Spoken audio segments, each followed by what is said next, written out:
Kembali Anda simak dalam Smart Motivation bersama Eloy Zaluku. Smart Motivation.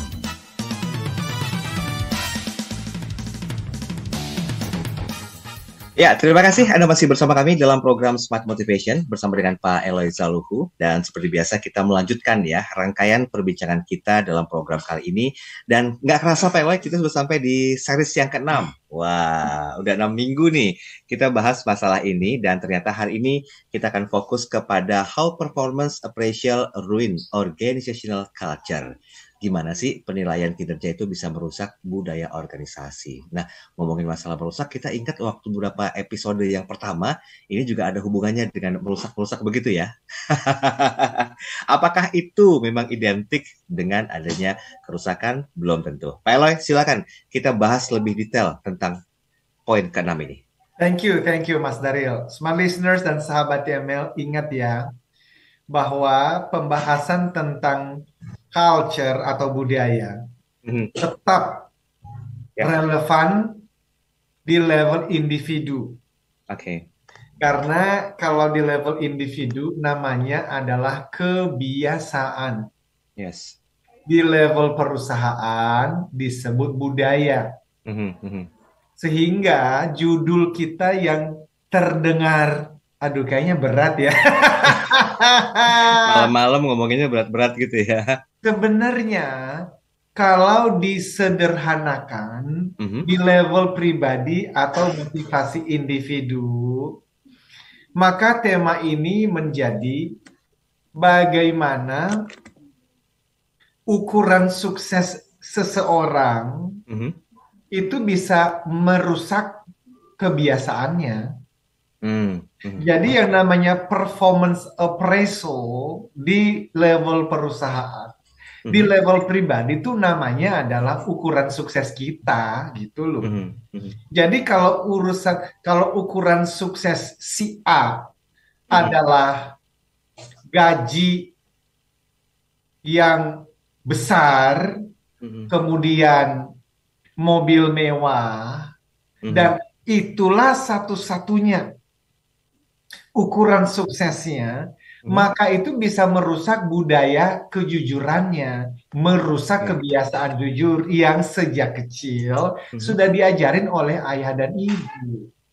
Gara-gara kok bisa rusak? Ya karena sampai dia SMA, sampai dia kuliah, dia itu belajar tentang hidup tuh mesti jujur, nak. Apa nggak mau lo, kamu nilai-nilainya semuanya bagus tapi hasil dari contek-menyontek. Ayah, ibu nggak mau lo. Sudah terbentuk kebiasaan itu selama 20 tahun usianya. Ketika dia bekerja, di tempat kerjanya itu nggak penting caranya, yang penting hasilnya. Resultnya ya. Nah, resultnya, maka setahun 2 tahun dia itu masih gelisah, khawatir terus ketika dia itu bermain under the table misalnya, suap menyuap misalnya. Aduh, nuraninya itu, nur cahaya ilahi itu Mas Daryl, terganggu dia. Tetapi memasuki tahun yang ketiga, apalagi sekarang sudah tahun yang ke-10 di perusahaan itu. Wah, yang namanya kebiasaan jujur yang dulu, karakter jujur dulu, kalau diingat-ingat dia ngomong begini, emang gue pernah jujur ya? Kenapa? Karena ukuran suksesnya sudah mengubah, bahkan merusak kebiasaan lamanya. So, sesimpel itu sebenarnya yang sedang kita bicarakan ini. Tetapi karena buku yang sedang kita tulis untuk level perusahaan, ya kita gunakannya ya culture, biar kelihatan pinter aja gitu. Iya. Gini. Beberapa hari yang lalu, ingat gak waktu saya telepon Pak Eloy, waktu kita mau bahas tentang masalah ini atau tema ini, nanti Mas Daryl saya mau cerita tentang sebuah kisah inspiratif yang ini mengawali dari bahasan kita tentang siapa tuh yang petugas kebersihan sebagai pemimpin sejati. Mas Daryl ini ya dibilang sudah usia di atas 20 tahun tapi kok masih apa ya, daya ingatnya itu masih kuat banget, Mas Saya Daniel. ingat banget itu kan apa ya, nggak nanti Mas Daniel saya akan ceritakan ketika series yang ke-6. Nah, ayo sekarang saya tagih Paling janjian nih. bisa. Kisah Oke, inspiratif loh ini. saya jadi ingat. Oke, saya Oke. akan ceritakan itu. Dikit Jadi saja. Smart Listener dan sahabat TML itu bicara tentang itu kisah inspirasi sih tentang Aha, petugas kebersihan oke. yang disebut sebagai pemimpin sejati. Ini keren banget nih. Ya toh? Aha, Jadi diceritakan ada kepala sekolah, ya toh, yang menceritakan kisah ini dan itu mhm, tentang petugas kebersihan di sekolahnya. Kita oke. berikan saja namanya Andri. Oke. Mhm, ya.